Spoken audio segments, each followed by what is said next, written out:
morning. My name is Jorge Heine. I'm with the Center for International Governance Innovation and Caribbean think tank for International Affairs.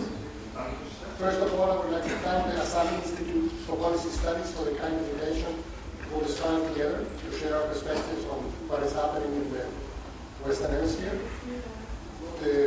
Our region is rather removed from Northeast Asia, but increasingly intertwined with it in terms of trade and investment. At the gala dinner last night, we had some excellent Chilean wine, and there's a reason for it. The first FTA, the first free trade agreement between an Asian and a Latin American country, was signed between Korea and Chile in 2004. And that is the reason Chilean wine is so affordable, because it doesn't pay any duties or very low duties. Asia and Latin America are two regions in the world that are growing these days. We cannot say the same about every region in the world. I'm spending the summer teaching in Germany right now, and in Europe the situation is pretty bleak, pretty bad. We are very lucky to have with us today an excellent panel of speakers representing what used to be known and still known as the ABC countries in Latin America, a grouping that goes back all the way to the 19th century, which was a sort of core geopolitical grouping in the region, and continues to play a very significant role. By ABC, I mean, of course, Argentina, Brazil, and Chile. They are, in the order in which they are seated, to my immediate left, Amaury Souza of the Brazilian Council on Foreign Relations, CEBRI. Amaury is one of Brazil's leading foreign policy analysts and the author of a recent book on Brazilian attitudes toward the rest of the world and towards international affairs. Then we have Robledo, Diego Portales University in Santiago, who served for 4 years as President Michel Bachlet's International Affairs Advisor, and is currently putting together a big book on Chilean foreign policy from 1990 to 2010. And then, to my extreme left, now political connotation intended, is Dr. Andres Serbin, no offense, who heads CRIES, a major network of social science centers in the region, based in Buenos Aires, and the author of a significant recent book on Venezuela foreign policy. Latin America, of course, is largely known as the region of coups and earthquakes. The story goes that there was once a contest in a U.S. journalism school about the most boring headline you could come up with. And the one that won is "Small Earthquake in Chile, only few dead." Well, the earthquakes haven't ceased. They very much continue. But coups have been fortunately relegated to the past, as have inflation and low economic growth. And that is one reason we use the term New Latin America in the title of this panel. The past decade has been an extraordinary decade in the region, one marked by economic growth, political stability, and poverty alleviation. The number of poor people in the region was cut down from 40% of the population in 2002 to 33% by 2008. But let me underscore one thing that is particularly significant in this regard. Our region, because it has been largely a commodity-producing region, has traditionally been very vulnerable to the fluctuations of the international business cycle. And the standard phrase was, when the United States sneezes, Latin America catches a cold. And what happened in the recent Great Recession, so-called Great Recession from 2008 to 2009, was quite remarkable, because a lot of people expected that the region would be in severe trouble as a result of the recession. Yet, for the first time in 200 years, a major financial crisis in the north did not wreak havoc in the South. In fact, this is quite fascinating. If you take out Mexico, Mexico's economy is very closely linked up with the United States. And its economy had negative growth of 7% in 2009. But if we take out Mexico, the rest of the region would have had positive growth in 2009, at a time when both Europe and the United States and other countries around the world were having severe difficulties. Now, what does that tell you? It tells you that the region finally has found its financial footing. It has stabilized its economies. It is also returned to democracy. To all the region, with one or two exceptions, we have full democratic governments in the region. You may have looked at some of the projections that Goldman Sachs has made. By 2050, Brazil will be the fourth largest economy in the world. It recently overtook the United Kingdom as the sixth largest in the world. Mexico will be the fifth largest economy in the world. Today, the richest man in the world is a Mexican, Carlos Slim. The seventh largest is a Brazilian. So things are really looking up in Latin America. Now, one very interesting question that arises out of this is, what is the role that Latin America is going to play and is playing in world affairs? In the past, precisely because of these many economic difficulties and political stability, the region was very much inward looking. A good friend of mine, Colombian diplomat, used to refer to his own country, Colombia, as the Tibet of South America, because it was so inward looking. But nowadays, Colombia has changed quite dramatically. As you know, it hosted the recent Summit of the Americas 2 weeks ago in Cartagena, and President Juan Manuel Santos is playing a key role as a regional broker and intermediary in the region. He was on the recent cover of Time magazine. Talking about leadership, which is the theme of this Asan Plenum, President Lula, of course, is recognized as one of the most influential leaders in the world when he was for 8 years president of Brazil. So the question is, what is Latin America doing, and what will Latin American countries be doing in the world as they take on the challenges of globalization? And what we're going to do this morning is to look at two particular countries that have been dealing with these challenges. The case of Brazil, and then the case of Chile, and then look at the broader regional picture. Brazil, of course, is taking on a significantly high-profile role in the G20, in BRICS, in IPSA, and many other coalitions. And to give you an idea of the scale of Brazil's ambitions, which include, of course, getting a permanent seat in the UN Security Council, at a time when many countries around the world are cutting down the budgets of foreign ministry. I follow this quite closely. I study diplomacy, among other things. The United Kingdom is undergoing right now a major exercise in cutting its own, the Foreign Office, which is one of the most senior, most established foreign ministries around the world, and so are many other countries.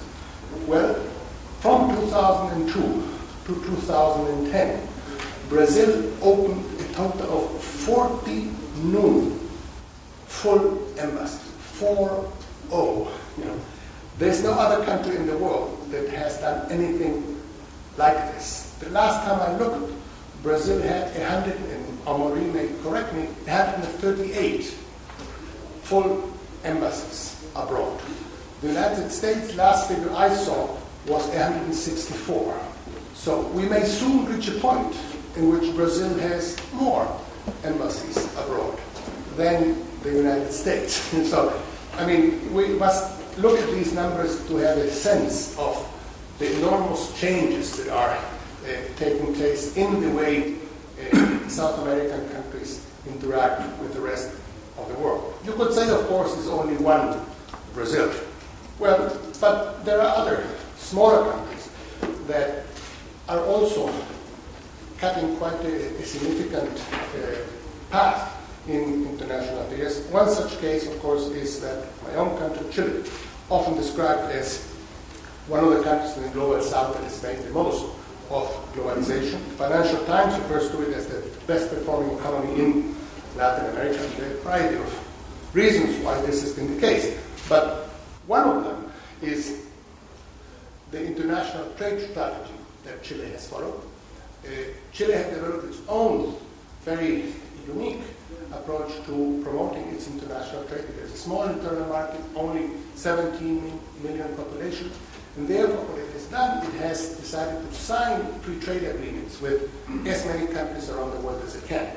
At this point, it has signed free trade agreements with 59 countries around the world. And I mentioned earlier why you can have so affordable Chilean wine in Korea, and the same can be said about those 59 other countries in which you can have not just Chilean wine, but many other Chilean products. Chile thus increased its exports from 9 billion in 1990 to around 70 billion today, which is an 8-fold increase. And one reason it has been able to do this is because of this approach to international trade. Now, these individual foreign policy strategies have gone hand in hand with another very fascinating phenomenon, and that is of growing political cooperation and collective diplomacy in the region to a degree we have not seen before. Over the past 20 years, we have seen a myriad of regional groupings emerge. I will not give you the long list of acronyms, which might be a bit confusing, but I will refer only to the two most significant recent ones. One of them is UNASUR, this is the South American Community of Nations, and another is CELAC, the Latin American and Caribbean Community of Nations. More and more you have Latin American presidents gathering to exchange views, to address common concerns. They phone each other all the time, and my good friend Marcos Robledo worked for the full 4-year term of President Bachelet in the presidential palace, so he knows this very well. But there is a collective sense of we're all in this together, and if we don't hang together, we will hang separately, as it were. And more and more Latin American governments have concluded that because of globalization, unless they develop some sort of common strategies to face the challenges of globalization, Latin American countries will not be able to make it. We have, of course, in addition to these political entities, a number of economic regional integration entities, Mercosur, the Andean Community of Nations, the Central American Common Market, CARICOM in the English-speaking Caribbean. And it is to that topic that Serbin will speak to. So, without further ado, let me leave with you Dr. Amaury de Souza. Thank you. Good morning to all. First of all, I'm honored to be part of a panel with such distinguished colleagues. And I'll try to discuss Brazil both in relation to the world and to its own region, pointing out what it's doing closer to home. However, when we think of Brazil as a rising power, I would caution that perhaps we have elevated Brazil a bit too soon to a world and regional power status. Brazil still has a long way to go, both in terms of its domestic, regional, and global policies. And I will argue that Brazil's foreign policy is in a state of flux as it tries to adjust to the formidable changes that have taken place all over the world in the past 20 years, especially the rise of China. China occupies a very special place nowadays in Brazil's foreign and trade policy, given that it is Brazil's main trade partner. I will also point out that part of Brazil's new international visibility must be credited to its membership in the BRICS, the rising powers of China, India, and Russia. And that's an interesting case of a term, BRICS, which has helped to create the world it named. So, thanks to that, Brazil has appeared in the world scene with a new image, that of a rising power. However, talking about the BRICS, if we resort to Joseph Nye's concept of power, hard and soft, we'll see basically huge difference between the BRICS. For instance, Brazil is the only one BRIC that has no nuclear weapons. However, only China has a larger economy, 7.3 trillion this year, against 2.5 trillion for Brazil. Let me point out that Brazil's GDP it's larger than Russia's by 2/3, even though we do not have, possibly, 10% of Russia's military might. Looking at these power components, I think it can be argued that Brazil's growing prominence in the world stage is a direct consequence of its rising economic power.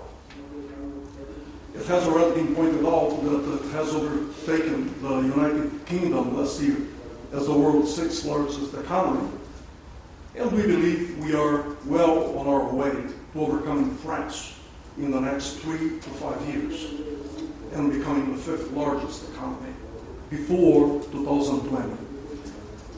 Brazil is a world leader in agribusiness and energy, has a very sophisticated manufacturing system. So there are substantial reasons why it has been growing economically. If we focus on Brazil's economic power, perhaps the most important fact is that we conceive of ourselves, and in fact are, global traders. Roughly 1/3 of Brazilian foreign trade takes place within the Western Hemisphere, 1/3 with Europe and the rest, the European Union and the rest of Europe, and 1/3 of the rest of the world. And we strive constantly to enter new markets, developed and emerging alike. I have pointed out that China is our most important trading partner. Of course, there is an asymmetry in this trade. We provide China with mineral and agricultural commodities, whereas we import mostly Chinese industrial goods. Now, this fact has wider implications, which is we are facing China in third markets and losing ground. This is especially true in the case of our neighbor countries in South America, which have been major importers of Brazilian industrial goods. But the same is happening in Africa, it's happening in Europe, and it's happening in the US. So China is not only Brazil's main trade partner, but its main competitor. And I think that this basic economic relationship is what will shape Brazilian foreign and trade policy for decades ahead. Now, let me also point out that Brazil finds itself in a very peculiar situation within the region. have started the common market of the Southern Cone, Mercosur. Unfortunately, it has not evolved as it was originally planned. It has a number of institutional drawbacks. In fact, it has not progressed 1 inch toward becoming a common market. Rather, it is now seen in many aspects as an impediment to the expansion of the Brazilian economy abroad. On the other hand, the United States has succeeded in bringing NAFTA-style free trade agreements throughout the Pacific coast of the hemisphere. So, while Chile has 59 free trade agreements, mostly signed in the past 15 years, Brazil has barely 4. So this is an immediate task at hand for Brazil, which is on the one hand to become closer to the Pacific bloc, and at the same time to refashion our economic ties with the United States, especially because the United States also faces a severe challenge from the economic rise of China. And Brazil and the United States can and will collaborate closely on the development of science and technology and innovation in order to shape up their respective economies to face China. Let me point out regarding the region that Brazil has a special interest in the integration of the physical infrastructure, meaning transportation, logistics, and communication in South America. Moreover, we are now able to materialize this blueprint by providing ample financing from Brazil's National Development Bank. Let me point out to you that in 2011, the Brazil's National Development Bank, which is the largest of its kind in the world, tripled the loan disbursement issued by the World Bank. So this gives you an idea of the scale of financing that we're able to provide for the integration of infrastructure in the continent. Now, so much for economic power. Let me very briefly mention military power, the area where Brazil is lacking the most. We really do not need substantial military power. We face no regional rivals. In fact, we just celebrated 142 years of unbroken peace with our neighbors. We have no territorial disputes. All of them were settled by 1910. So this is not an issue. Regional threats. But we do need military power because of our rising economic status. More and more Brazil's economic reach will require that our diplomacy be able to present a credible military support for its actions. Now, of course, since we are also claiming for a very long time a permanent seat in the United Nations Security Council, we also need some credible evidence of military capabilities. Let me mention to you that our claim for a position in the Security Council goes all the way back to the League of Nations in the 1920s. So it's not a new issue at all. We were bitterly disappointed disappointed when President Franklin Roosevelt's mention of Brazil as the sixth member of the Security Council failed to materialize in the aftermath of World War II. Let me point out that we did participate both in World War I and II, side by side with the United States. So there are many reasons why we have been fighting for a position in that order. That's where real political decision-making of worldwide consequence is made. Along with Japan, Brazil has been elected more times to the Security Council than any other United Nations member to date. We also are among the 20 top contributors to United Nations peacekeeping operations, currently in Haiti. So, given this background, it is important to point out that Brazil has indeed, in the past 8 years, begun to reshape its military, reshape its approach to military affairs, both in domestic terms and in terms of wider strategic goals. We have now a new national defense strategy, which defines as Brazil's national security perimeters our borders, the Amazon, and the South Atlantic.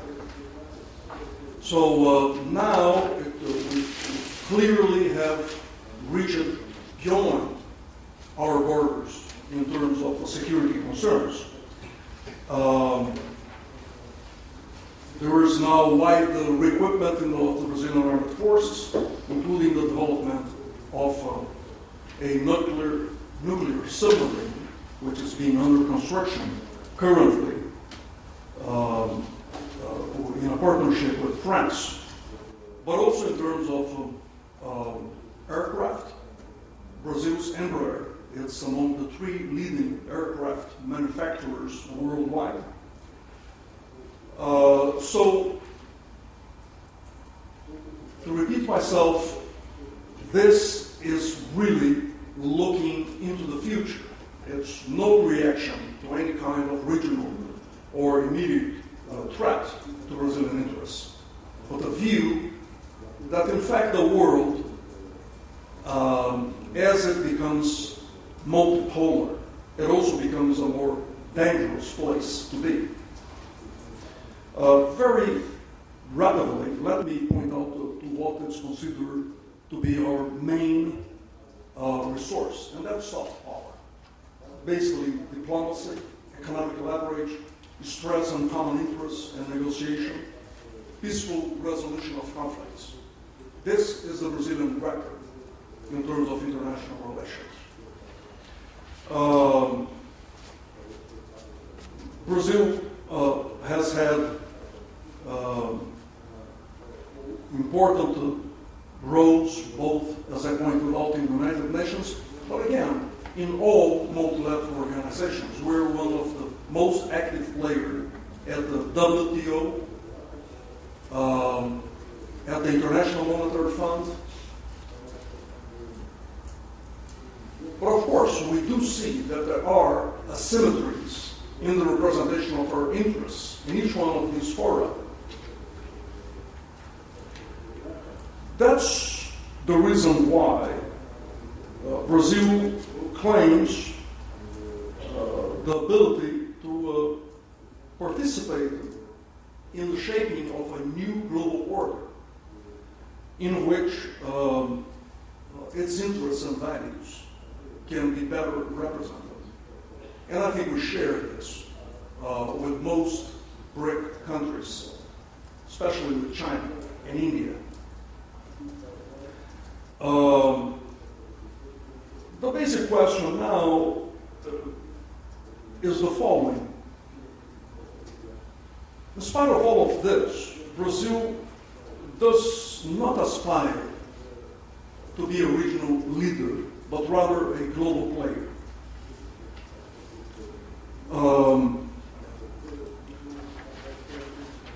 I think that the question is, as regards Brazil's role in South America, it's not whether Brazil is willing to lead the region, but rather whether the region is willing to be led by Brazil.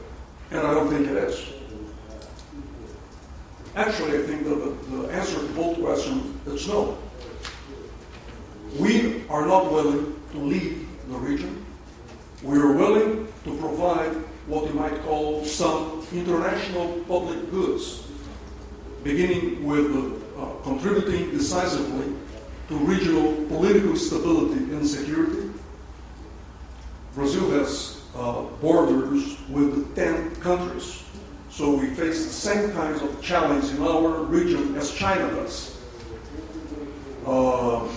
And therefore, political stability and security concerns are foremost in our agenda.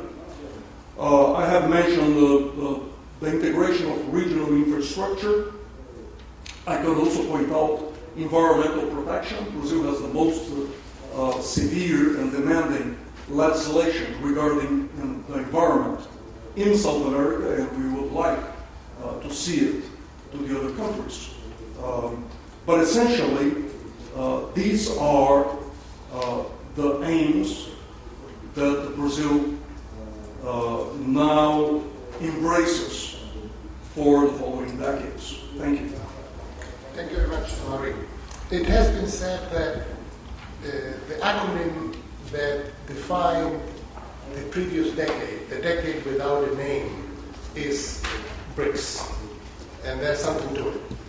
And the question arises then, what can smaller countries, medium-sized countries, do in Latin America and elsewhere in this context in which these giants, these emerging powers are sucking up so much oxygen?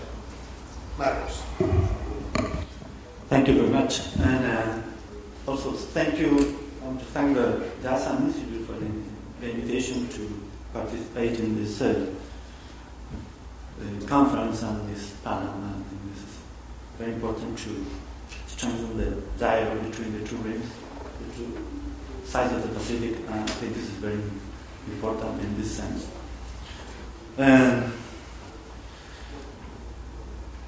And I think that the question that Jorge is raising to me is not exclusive to middle or small Latin American countries. I mean, I think these are dilemmas familiar to every country in the world that currently is not a regional power, and especially after the creation of the G20. So this is a very universal question at that moment. So, my preliminary answer, and especially after listening to Amaury, is that small can be beautiful too. So is that a place for other than Brazil in the region, I think? And with the Chileans, I think yes. And in the region, of course, there is a wider debate on that. But in Chile, our thought has been how to develop not only a political but also an economic strategy to develop an economy of 16 or 17 million people. So we did this question at the beginning of the 90s and provide an answer. And I think that currently we are closing the cycle of policy making, and I'm going to try to summarize it. But essentially what we did at the beginning of the 90s was to cordially reject the invitation to participate in the, by then, beginning integration process. And this was not because we had different values or different goals, but our process of economic opening had begun a decade before. So we were not in position to fully integrate us into Mercosur at the moment. But we had to pursue a multilateral, a global strategy of bilateral agreements, trade agreements. In the end, I think that Jorge mentioned the main outcomes. Chile, it's a 16 million people market, became an economy that currently is reaching 90% of the global GDP through this network of free trade agreements, and almost the same amount of people of the percentage of the global population. And the national level of development has been also very consistent with this data. The economy has been triple or more during these 20 years, and the average per capita income measured by purchasing power parity is currently the same that Spain had at the beginning of the 90s. So, in general terms, the outcome of the process has been successful.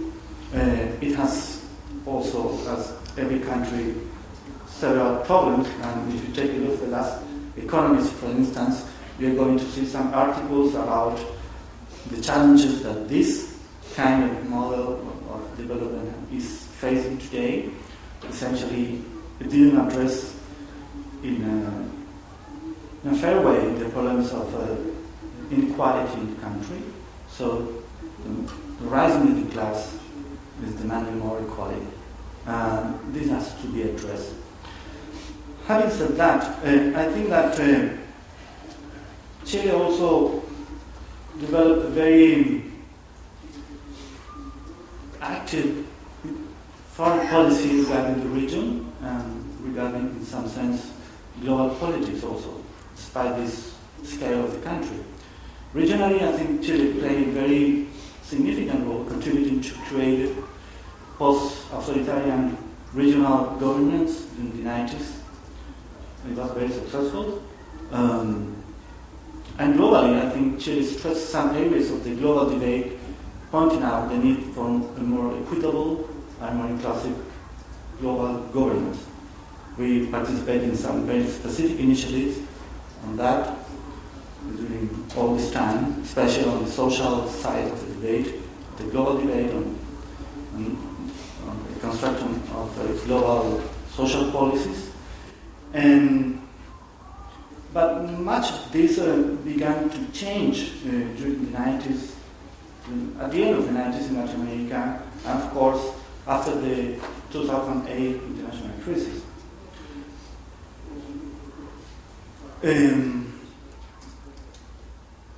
I think globally the crisis changed the general context in which countries like Chile and many other middle or small countries were participating in global politics. One of the main political outcomes of the crisis was the creation of what has been named or labeled the mini-lateralist model. I mean, the G20 is essentially a political oligopoly, which is very complex politically to provide long-term governance if it is not efficient. And actually, the G20, after its first beginning, which was quite successful and efficient, is not delivering any other success. So there is a tension, a global tension on how are going to be created the norms and the governance that the global trends demand currently. I think for every one of you, it's very clear that the demand for global governance is rising. The global economy in the next decade will reach unprecedented levels. 300 trillion, for instance, for some projections for 2040. We are currently 60, 70 trillion economy, global economy. So the demand for governance is still unresolved, and we think that it must be addressed to thinking on a more democratic and inclusive strategy. And the G20, for now, has not been able to do that. In part because in the G20 there is also changing correlation of power, and not everybody has the same urgency to reach an agreement on every issue. I think that in my perception is very clear that emerging countries have time in their favor. So the more the time passes, the more the correlation changes in their favor. So maybe there are several other reasons not to expect global agreements in the next years yet. And in the region, I think that the regional governance that was built in the 90s entered into a crisis in the 2000s. I think Andres is going to speak probably more on that, but what I think is important from Chilean perspective is that essentially what has been happening is that first the region is under a very good new situation. The regional ethos is very positive currently. Its economic performance is doing very well, but also its social performance is doing by far better than in the 90s. And this is very important because in the last decade, the policies have been provided by governments coming more from the left than the right. And however, despite this success in the region is also fragmented. So we have a growing participation in global politics, for instance, with the presence of Brazil, Mexico, and Argentina on the G20. So this is by far more important than before. But also the region is fragmented into several realities.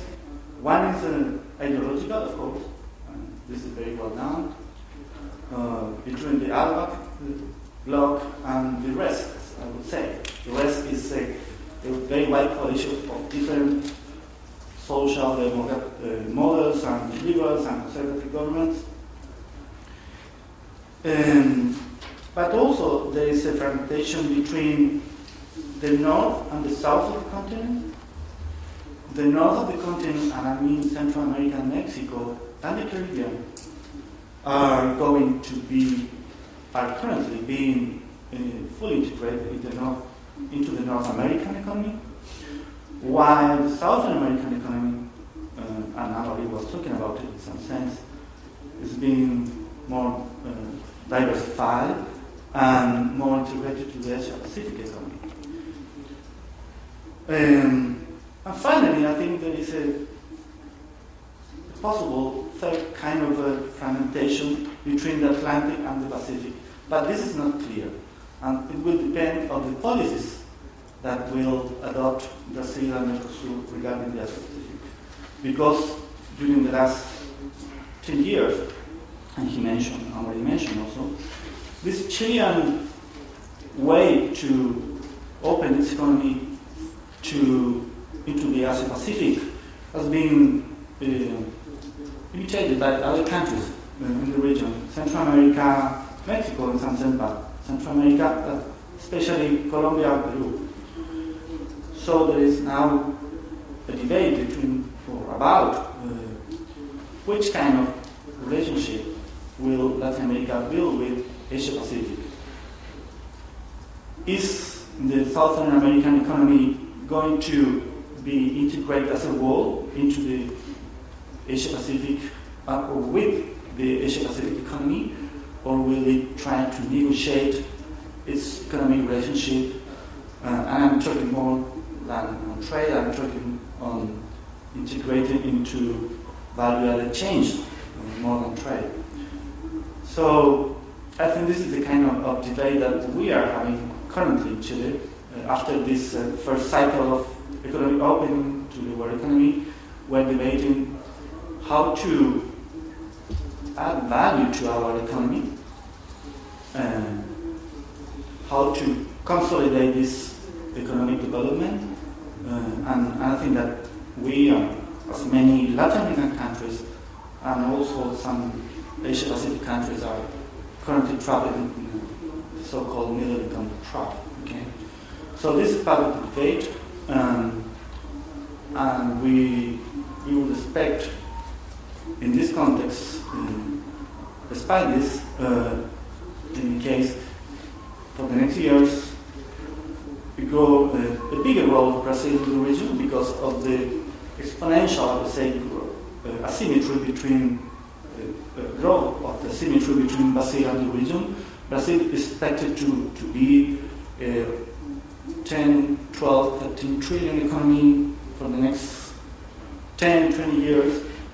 I don't think that there will be other Southern American economies that will be able to reach or to keep the pace that Brazil will sustain in the next years. So it will create a new political environment, and probably will be a contradictory environment between this growth that will introduce a huge demand for more economic integration in South America, and on the other side, a demand for a balanced approach between the interests of Brazil and the interests of the countries of South America. So I'm going to stop here to allow the debate in the last part of the Thank you, Michael. As you may or may not have noted, this is a very critical year in terms of global governance for Latin America. There are 3 summits that will take place in the region this year. One already did, the 6th Summit of the Americas that took place in Cartagena, Colombia, on 4th and 5th in April. There will be Rio Plus 20 that will take place in June in Rio, a very significant environmental summit. And then there will be the first G20 summit that will take place in Latin America, in Los Cabos, in Mexico, in July. So in terms of, sort of global governance challenges, this is a very significant year for Latin America. And on the question of regionalism and how there is this new regionalism that has taken hold in the region, I now leave with you, Dr. Amaury. Thank you, Jorge. Well, in fact, first of all, I would like to thank the Asan Institute and, of course, the leadership of convening this panel here in Korea. Being on a panel with fellow Latin Americans and colleagues from Latin America, and being the last one is a very difficult and challenging task because usually not too much time is left for what I want to say.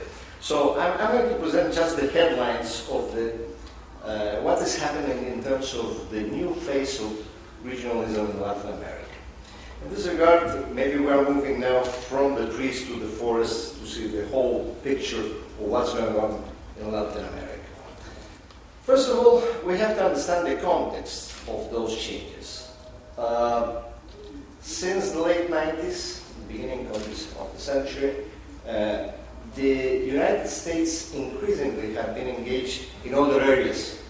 So the strategic interest of Latin America was on a lesser level in the agenda of the United States, and of course that gave us enough room to think about things relative to what we want to do in the region. This increasing autonomy is part of the dimension that creates the condition for this development of a new stage of regionalism in Latin America. So that's the first point that is very important.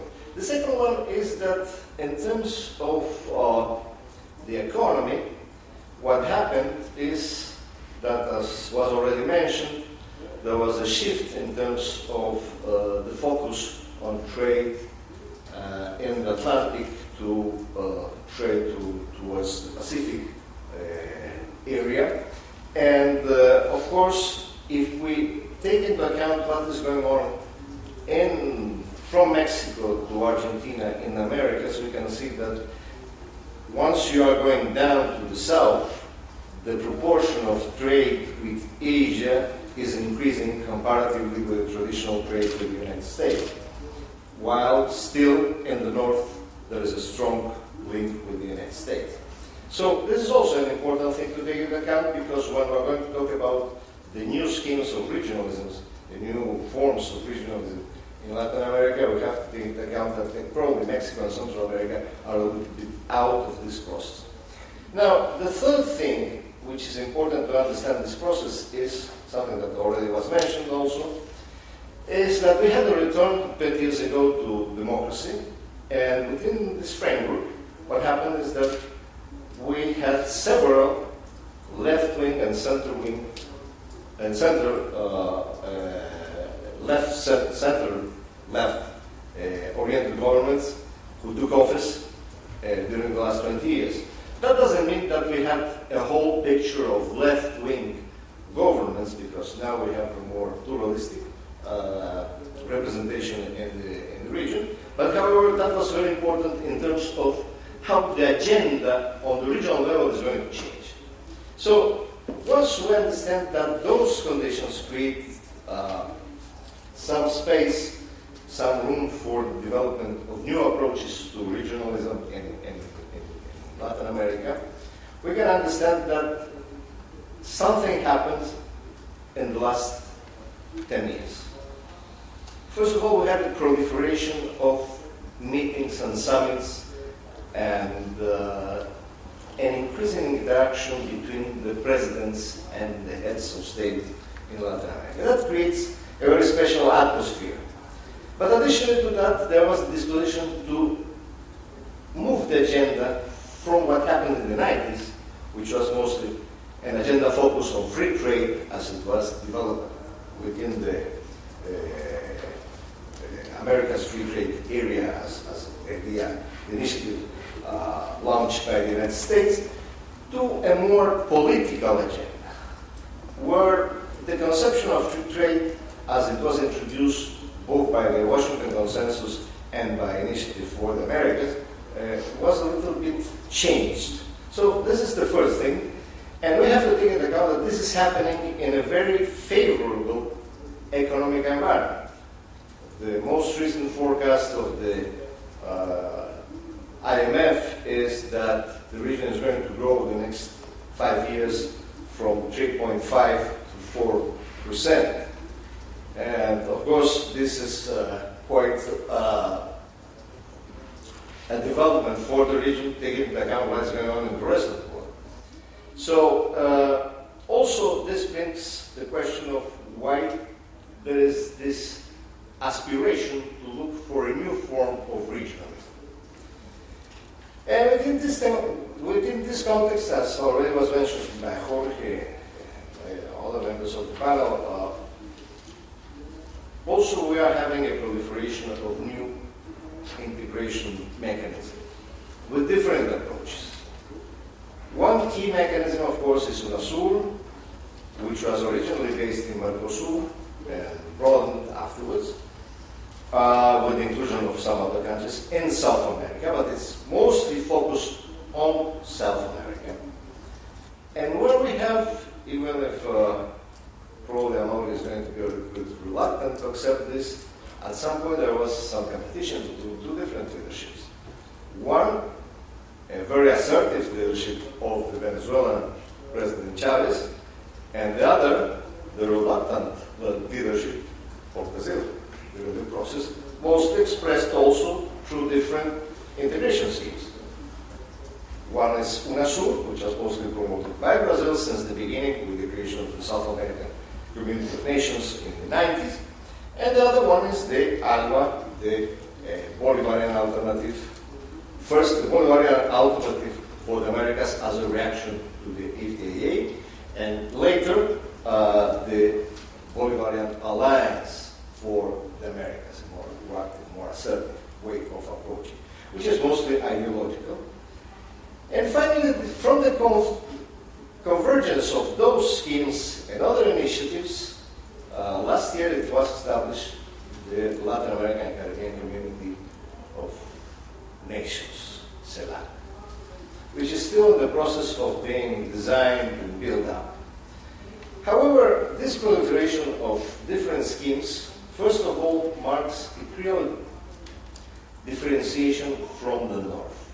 None of those organizations includes Canada and the United States. And this is also a difference with what's going on in terms of the Southern Hemispheric Forum, which is the Organization of American States. Now, secondly, additionally to that, what we're having is a complete switch from a more liberal, if you want, market-oriented discourse to something that some of the analysts who are working on this we call the three returns. The first return is the return to the state. The state became again the key actor and the key player in all this process on the regional level. Sometimes because, well, I have some contradictory messages. 50 minutes on this side, 50 minutes on this side. So I'm going to settle for 7 minutes. Okay? Now, what I was saying is that there is a new way of approaching the process, and it is the return to the state as the key player. Secondly, the return to politics, which is many times a face-to-face process of politics, because it's the possibility of the presidents of doing things together, because they have such a lot of meetings and summits and possibilities to encounter each other, that they have also the chance of advancing some ideas together, and particularly to address some crises jointly. And that helps particularly to the stability and peace in the region. Now, the third return, which I think is very important to take into account, is the return to a development agenda. And in this regard, there is a strong emphasis on a developmentalist approach in whatever those organizations on a regional level and regional agenda are doing. And also, and this is very important when we are contrasting this with what happened in the 90s, there is an emphasis on a social agenda which didn't exist before. But I'll come back to this if I have time at the end. The other thing that I would like to underline is that additionally to those three returns to the state, to politics, and to a development agenda, there is a complete change in the regional agenda in terms of terms and priorities. And as Amaury was mentioning, for example, it's not only for Brazil. Not only for Brazil, it is important to have development of an infrastructure in the region. So the new focus of the regional agenda is, first of all, infrastructure, secondly, energy, finance, security issues, instead of those that were focusing on free trade in the previous year. And additionally to that, there is the experience of increasing South-South cooperation in the region. And this is part of this collective approach that is developed. Now, this is the nice part of the picture. There are several challenges, to call it in some way, to be addressed in the future by the region. One of them is that this is a process, as I said already, mostly of presidential interaction. And the executives, the presidents, are who decide about what is going to happen. There is no serious participation, for example, of the parliament, or the civil society as such. Secondly, most of those organizations are institutionally very weak.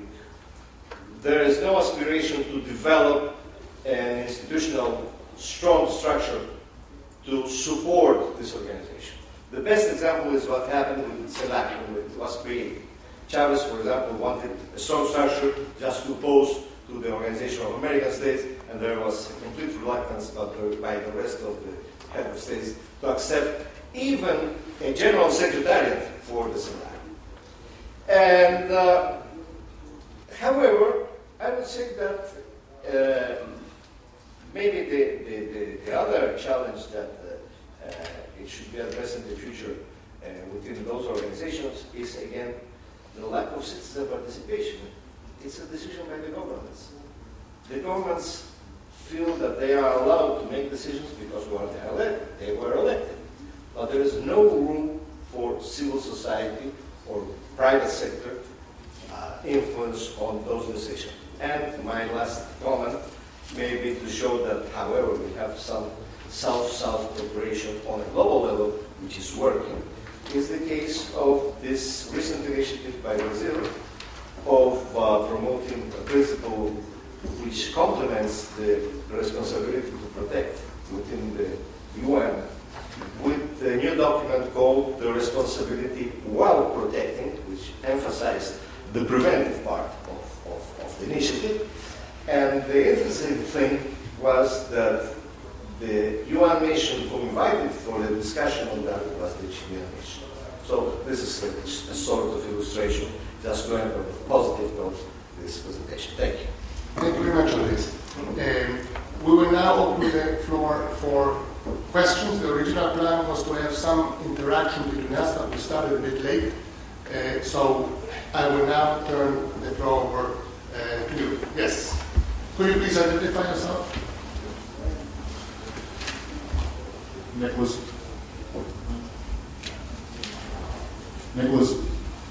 Grosdev from the U.S. Naval War College. A question for the panel, taking on the last point about the weakness of institutions at this point in the region and as the region seeks to engage globally.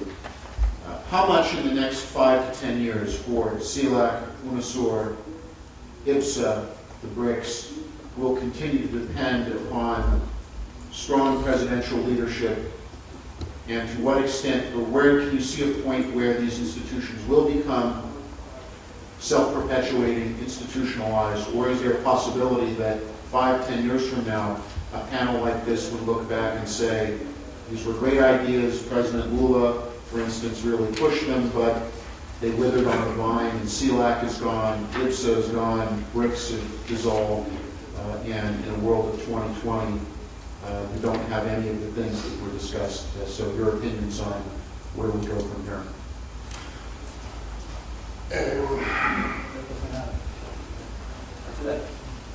Yes, well, I think let us try to respond individually. Andres, would you like to respond to that very quickly? 30 seconds? Oh, well, very quickly. Presidents change, political culture doesn't change. So probably we're going to have the same process for the next 20 years. With some difficulties, serious difficulties, to have strong institutional basis for what we want in the region. Yes, there's another question. This has been a remarkable meeting. We've been sitting here hearing about the region, and the word Argentina never was mentioned. I'm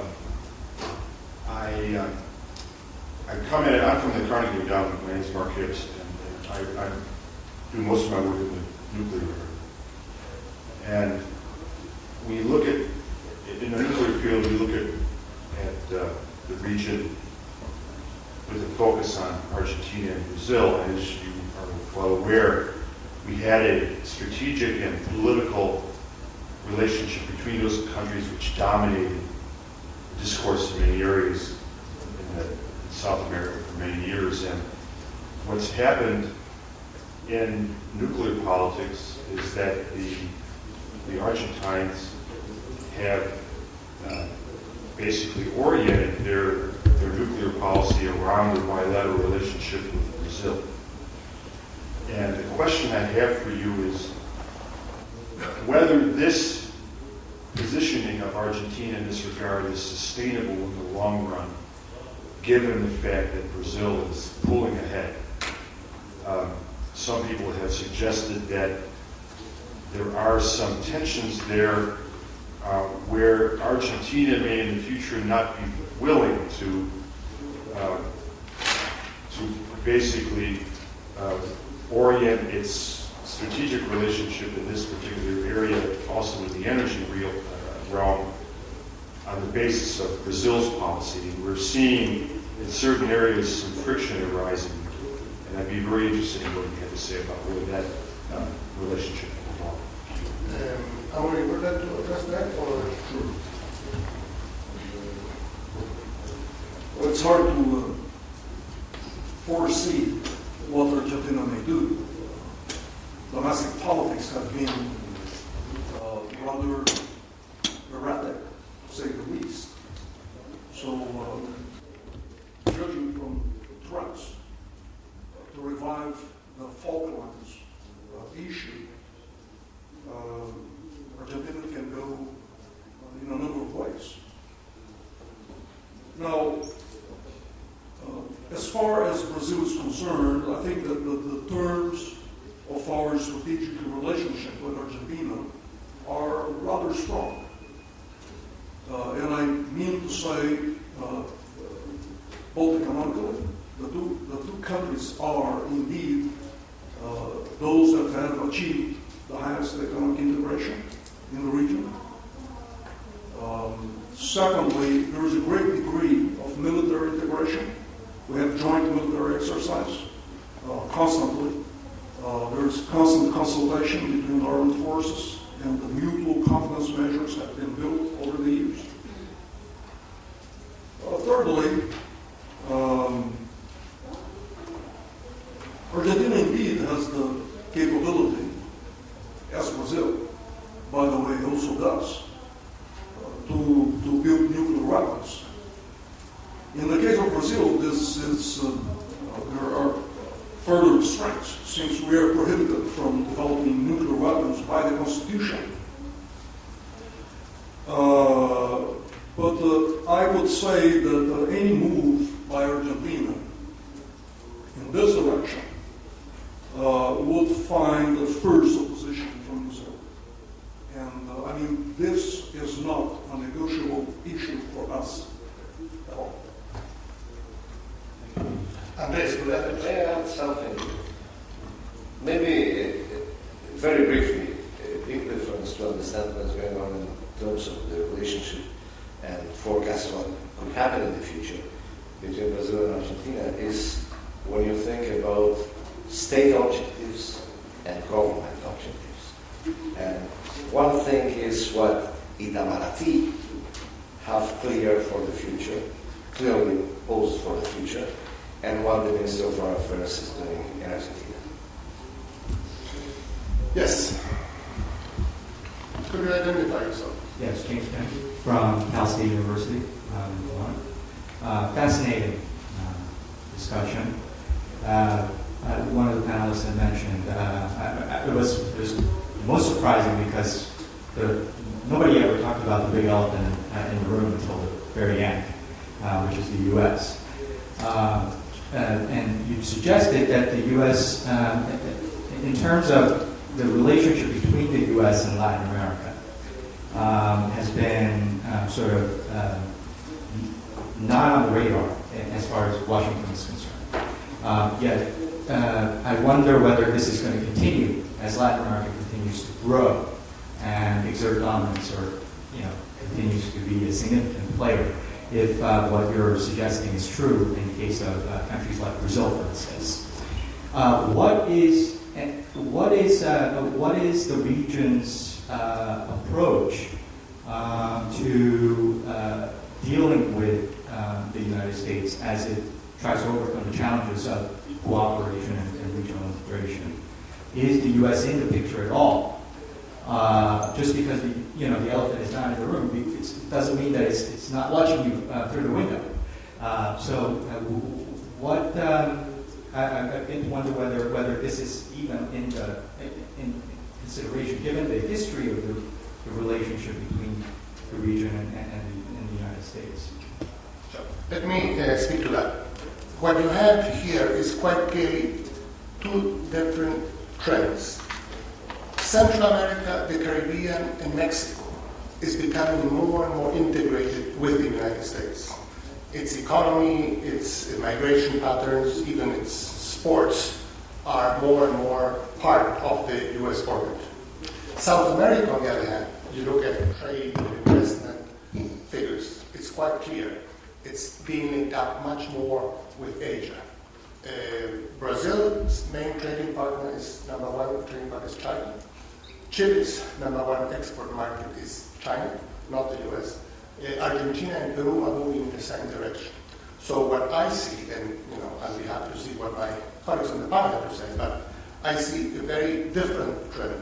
South America is moving away from the United States. And this became apparent at the summit of the Americas in Cartagena. There was no communique, and the summit was a great fiasco. Whereas Central America and the Caribbean are becoming more and more integrated with the United States. And it seems to me this is a significant trend. Marcos, I don't know whether you have any comment on that. But I agree with you, but also it's important to stress that the U.S. is the second trading partner, probably with the region. That China became the first within the last years, but the U.S. is still a very important one. And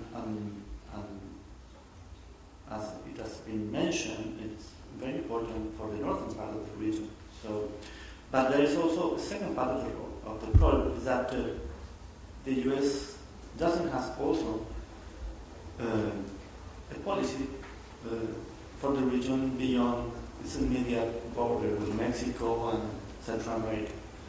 So, and Brazil is redefining its relationship with the U.S. Because they have a new agenda, a new status, so the relationship is changing. So I think it's changing, but on the other side, it is not bad necessarily. I mean, if the U.S. doesn't care too much on Latin America, in some sense, are very good news for Latin America. Okay? Andres? Yes, I agree with the last sentence you said. But additional to that, I would say that maybe the problem is that the U.S. should put the SAC together. Because since when Obama was elected, there was a lot of expectation of Latin America, and he promised a lot in the first summit in Port of Spain, and never delivered. So we're now expecting what's going to happen with the next election in the United States, who is going to be in office, and what he or she is going to deliver in the case of Latin America. Amaury? Well, I think that there are ways in which the United States is permanently on the radar in Latin America. For instance, free trade agreements. They are not only free trade agreements. There are agreements that have institutional consequence, like protection of investment, intellectual property, government purchase. So there's a little bit more of institutionality in free trade agreements that have been signed by Chile, by Colombia, Peru, Central America, and Mexico with the U.S. So, in fact, there is a great deal of economic integration and institutional integration built into those agreements. In fact, the United States is succeeding after the failure of the free trade area of the Americas. It's pursuing exactly the same strategy as it was proposed to the region in the 90s. Successfully, may I point out. Of course, free trade agreements have opened up the way for many countries to extend them toward Asia. But there is a strong North American presence right there. And I would say that on the rest, in fact, Latin America is not and hasn't been for a long time within a major concern for the United States, strategically speaking. Venezuela never amounted to a threat to anyone. There was Cuba, but Cuba was only functional in terms of as a credible threat while the Soviet Union existed. So, in fact, there is no reason why the United States should be following so closely what happens in Latin America. And I think that what we are seeing now, even in what happened in Cartagena, it's a desire of Latin America to bring the U.S. to the negotiation table. That's something different. And curiously, the major issue in Cartagena was the admission of Cuba as a legitimate player in hemispheric politics, which it's a way of serving notice to the U.S. that there is a new political environment that has grown in Latin America. So if this challenge is successfully accomplished, and I think it will be, there are strong economic interests in bringing Cuba back into the hemisphere, including by Brazil. We're building the largest Cuban port at Manila.